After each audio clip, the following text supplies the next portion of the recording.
In this presentation, we are going to discuss one example based on translational mechanical systems. So, let's get started. Find the transfer function x of s over f of s for the system given below.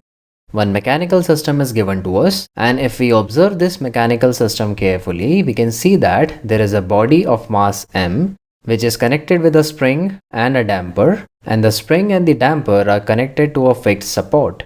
A force F of t is applied on the body of mass m to the right hand side, and due to this force there is a displacement x of t to the right hand side. And for this system we need to find out the transfer function x of s over f of s, where x of s is the Laplace transform of xt and f of s is the Laplace transform of ft.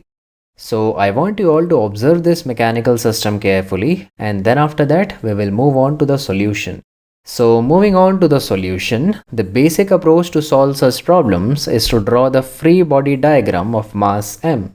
The free body diagram is a graphical illustration which is used to visualize the applied forces and the resulting reactions on a body in a given condition. So in this case, we need to draw the free body diagram of this mass m.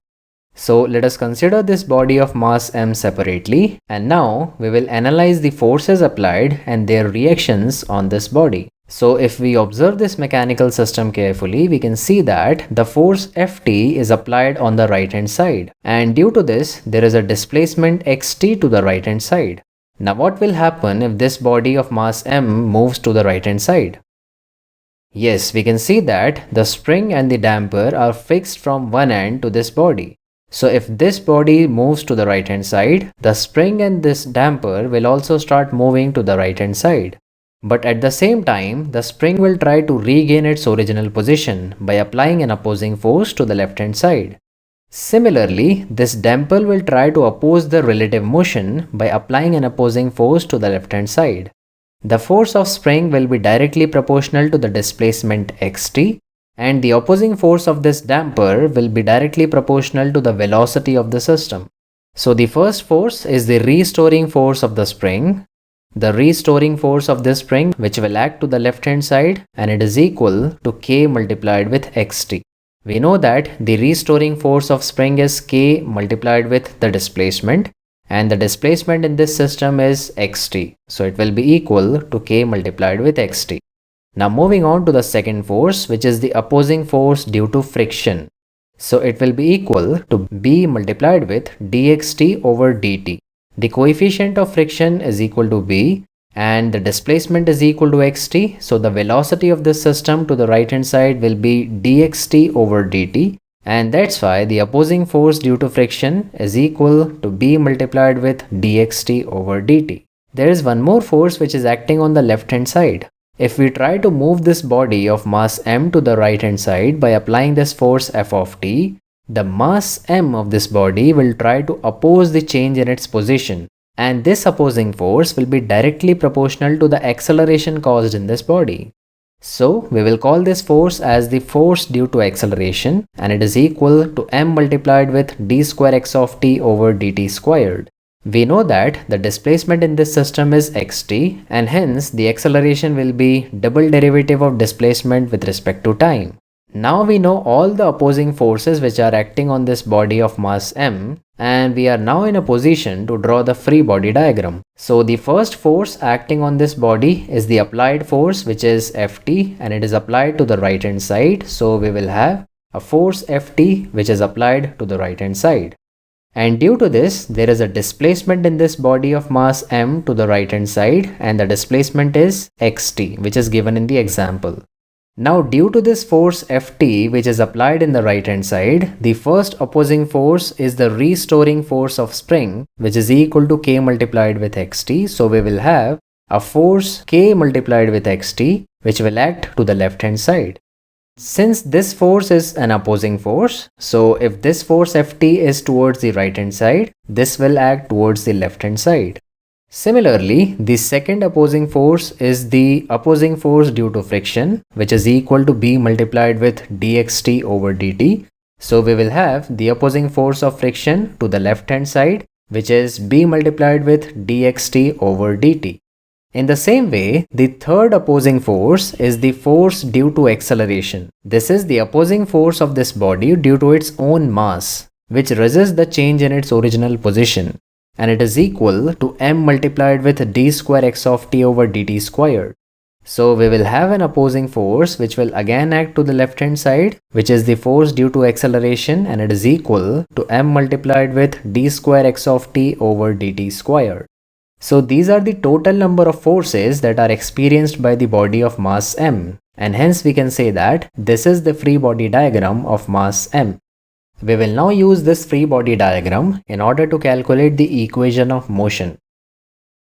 So this is the free body diagram that we created in the previous section, and we know this is the applied force f of t to the right hand side, and due to this force there is a displacement x of t to the right hand side, and there are three opposing forces. The first force is the restoring force of spring, which is k multiplied with xt. The second opposing force is the opposing force of friction, which is b multiplied with dxt over dt. And the third opposing force is the opposing force due to acceleration, and this is the opposing force of the body due to its own mass, and it is equal to m multiplied with d square x of t over dt squared. Now, according to the Newton's law of motion, we know that sum of all the forces acting on a body is equal to 0. So we can say that sum of all these four forces acting on this body is equal to 0. We are now in a position to write the equation of motion for this body. But note that some forces are acting to the right hand side and some forces are acting to the left hand side. So which forces we should take as positive and which forces we should take as negative? So for that sake, firstly we will create a sign convention, and in this sign convention we will decide that if a force is directed to the right hand side, we will take that force as positive. And that's why if the force is directed to the left hand side, then we will take that force as negative.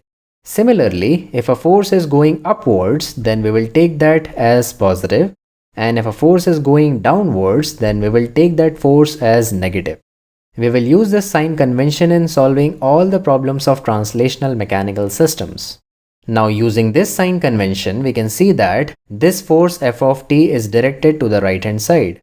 So we will take this force as positive. So we have f of t as positive. Now we can see this restoring force of spring kx of t is directed towards the left hand side. So we will take this force as negative. So we have the restoring force of spring as minus kx of t. Similarly, this opposing force of friction is also directed towards the left hand side, and we will take this force as negative. So we have the opposing force as minus b dx over dt. In the same way, the force due to acceleration is also pointing towards the left hand side, and hence we will take this force as negative. So we have minus m multiplied with d square x of t over dt squared. Now we can see we are done with all the four forces which are acting on this body, and hence we can say sum of all the forces acting on a body is equal to 0. So the algebraic sum of all the forces acting on this body will be equal to 0. And this is the equation of motion for this free body diagram. Now if we transpose these three terms to the right hand side and take the Laplace transform, we will have f of s equal to k multiplied with x of s plus b multiplied with sx of s plus m multiplied with s squared x of s. In this equation, x of s is the Laplace transform of xt, sx of s is the Laplace transform of dxt over dt, and s squared x of s is the Laplace transform of d square x of t over dt squared. And f of s is the Laplace transform of ft. And this is the force equation of the given mechanical system. Now, if we take x of s as common from these three terms, we will have f of s equal to x of s multiplied with k plus s multiplied with b plus s squared multiplied with m.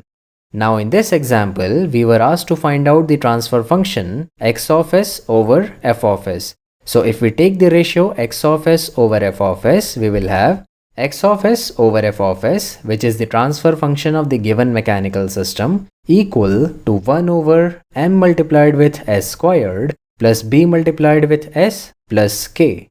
And this is the transfer function of the given mechanical system.